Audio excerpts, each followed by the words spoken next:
Welcome to my channel knowledge with Prabir. গতকালই প্রকাশিত হয়েছে জিএনএমের সাপ্লিমেন্টারি এক্সামের রেজাল্ট, কেএনসির রেজাল্ট। অর্থাৎ ব্যাঙ্গালোরে যারা পড়াশোনা করো, কর্ণাটকা বোর্ডের আন্ডারে যারা পড়াশোনা করো, জিএনএম এক্সামের রেজাল্ট কিন্তু কাল প্রকাশিত হয়েছে। এবং এই রেজাল্টে প্রত্যেক বছরের মতো এবছরও ঘটেছে। যারা ভেবেছিলে যে প্রচুর নাম্বার পাবে বা ভালো নাম্বার পাবে, পরীক্ষা দিয়েছো কিন্তু ভালো নাম্বার আসেনি, যেরকম আশা করেছিলে আশার একদম বাইরে এসেছে। হয়তো কেউ পরীক্ষা দিয়েছো 30 পেজ লিখেছো, ভেবেছো হয়তো 38 পেয়ে যাবো, কিন্তু সে দেখছো সে 15-20 পেয়েছো বা 25 পেয়েছো, কিন্তু কোনোভাবেই পাস করছো না। অনেকে এরকমও আছো যারা সেকেন্ড ইয়ারের এক্সাম দিয়েছে, সেকেন্ড ইয়ারের এক্সামে পাস করতে পারেনি, সাপ্লিমেন্টারি এক্সাম দিয়েছে, সাপ্লিমেন্টারি এক্সামও পাস করতে পারলো না। অর্থাৎ সেকেন্ড ইয়ারের এক্সামে তারা মেন এক্সামে আর বসতে পারবে না, এর মধ্যে টেনশন রয়েছে। অনেকে ফার্স্ট ইয়ারের কোনো সাবজেক্ট সাপ্লি এসেছিল এবং ভেবেছিল যে সাপ্লিটা ঠিক ক্লিয়ার করে দেবো, কিন্তু সাপ্লি ক্লিয়ার হলো না। তাদের মাথার মধ্যে কিন্তু টেনশন থাকলোই।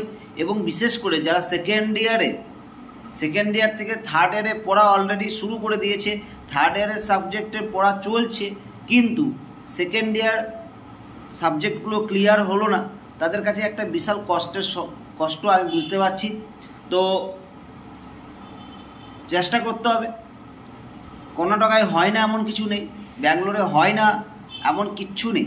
তা যারা পড়াশোনা করো তারা কিন্তু প্রত্যেকে জানো ব্যাঙ্গালোরে সম্ভব, টাকা থাকলে ব্যাঙ্গালোরে অনেক কিছুই সম্ভব। তো ঠিকঠাক যোগাযোগ আর ঠিকঠাক মানুষকে আমরা পাই না, সেই জন্য হয়তো আমরা আমাদের যেটা ভাবছি মনে মনে যে কোনোভাবে পাস করা যায় কি না। কারণ আমাদের কাছে পাস করাটা একটা বিশাল ব্যাপার। কারণ কোনোভাবেই অ্যাকচুয়ালি আমরা কিন্তু এখানে ফ্রড করছি না, অর্থাৎ যে আমরা পাস করার জন্য অন্য কারোর হেল্প নিচ্ছি সেটা কিন্তু নয়। আমরা পরীক্ষাটা ঠিকঠাকই দিই, কিন্তু কর্ণাটকা বোর্ড কিন্তু সেই খাতাগুলো ঠিকঠাক চেক করে না। সুতরাং সেই খাতাগুলো চেক করে না বলেই আমরা ফেলটা করছি। যদি ঠিকঠাকভাবে চেক করতো তাহলে কিন্তু এই ফেলটা হতো না, আমি গ্যারান্টি দিয়ে বলতে পারি। যারা সেকেন্ড ইয়ারে পড়ে তারা কিন্তু জানে কীভাবে লিখতে হয়, কীভাবে পাস করার জন্য কী কী লিখতে হবে, তারা অলরেডি জানে। সুতরাং সেকেন্ড ইয়ারও ফেল আসছে মানে বুঝতে হবে যে সেকেন্ড ইয়ারও ফেল আসছে মানে এইটা তোমার দোষের থেকেও বড় কথা হচ্ছে যারা খাতাটা দেখছে তাদের দোষ বেশি, 1 নম্বর। 2 নম্বর, ফার্স্ট ইয়ারের স্টুডেন্টরা যারা ফার্স্ট ইয়ারের পরীক্ষা দিয়েছিল ফেল করে গিয়েছিল, সে সাপ্লির জন্য বসেছিল, সাপ্লিও দিল, ফেল করে গেল। এরপর তারা হয়তো ভাবছে আমি আর পাস করতে পারবো না, সুতরাং আমি আর কন্টিনিউ করবো না। অর্থাৎ বাড়ির লোকও ভাবছে হয়তো সে পাস করতে পারবে না, শুধু এত টাকা খরচা করে লাভ নেই। তো তাদেরকে বলবো এখনই হতাশ হওয়ার কিছু নেই।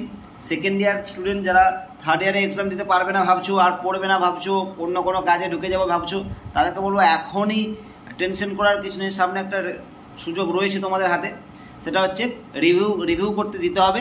এবং আমার সাথে তোমরা কন্ট্যাক্ট করো। তোমাকে বললাম আমরা কিছু কিছু সময় সঠিক জায়গা, সঠিক যোগাযোগের কারণে কিছু কিছু জিনিস করে উঠতে পারি না। আর ব্যাঙ্গালোরে এমন কিছু হয় না যা হয় না, অর্থাৎ ব্যাঙ্গালোরে সব কিছুই সম্ভব। ব্যাঙ্গালোরের টাকা থাকলে আর ঠিকঠাক মানুষের যোগাযোগ যদি তুমি করতে পারো, সব কিছু সম্ভব। সেটা তোমাদের আর খুলে বলতে হবে না, কারণ ভিডিওর মধ্যে, সোশ্যাল মিডিয়ার মধ্যে আমি বেশি কিছু বলতে পারছি না। যারা পাস করনি সাপ্লি এক্সামে, তারা ভাবছো যে আমরা কন্টিনিউ করবো না, তাদেরকে বলবো এত টাকা তো খরচা করেই ফেলেছো, আর কিছু টাকা খরচা করে দেখো, কন্টিনিউ করবে না তারপরে ডিসিশন নিও, 1 নম্বর। 2 নম্বর, যারা ভাবছো সেকেন্ড ইয়ারেও ফেল হয়ে গেল, সেকেন্ড ইয়ারের সাপ্লিতেও ফেল হয়ে গেল, সুতরাং আমার একটা বছর পরিষ্কারভাবে পিছিয়ে যাচ্ছে, সুতরাং আমাকে এই ফাইনাল পরীক্ষায় এক্সামে বসতে পারবো না, তাদেরকে বলবো একটা সুযোগ তোমাদের কাছে রয়েছে, অবশ্যই সুযোগটা কাজে লাগাও, আমার সঙ্গে যোগাযোগ করো। তোমাকে সেই জায়গার সন্ধান আমি দেব, যেখানে যোগাযোগ করতে হবে তার সন্ধান আমি দেব। সুতরাং আমরা এই লাইনে বিগত 4 থেকে 5 বছর রয়েছি, আমরা জানি কোথায় যোগাযোগ করতে হয়, কীভাবে করতে হয়, কত টাকা খরচা হতে পারে, সব কিছু তোমাদের ডিটেলসে বলে দেবো। ফোন নাম্বার দেওয়া থাকবে আমাদের ডেসক্রিপশান বক্সে, এবং তার সাথে কমেন্ট বক্সেও প্রথমে আমরা একটা ফোন নাম্বার আমাদের দিয়ে রাখবো। তোমরা আমাদের সঙ্গে ফোন করো এবং ডিটেলসে জানো। ওকে।